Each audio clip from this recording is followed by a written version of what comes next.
All I did was I just took this thing and I just got my wire feed out, turned it up really high, welded the flap open. I'm not having any luck getting these undone, and I would love to have deleted this thing and then just filled this thing up, but I'm not going to do it. Maybe some other time.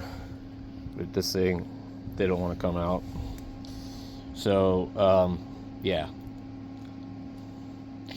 We're just going to do it like that, guys. I don't really think it's going to make much of a difference.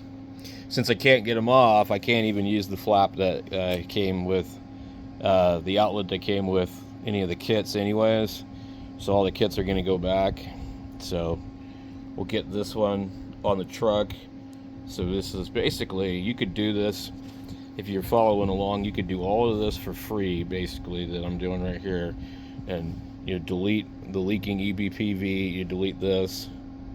You're not going to get any performance gain here, but some people claim that they did get performance by like switching to the housing, but I looked at it and it's exactly the same size.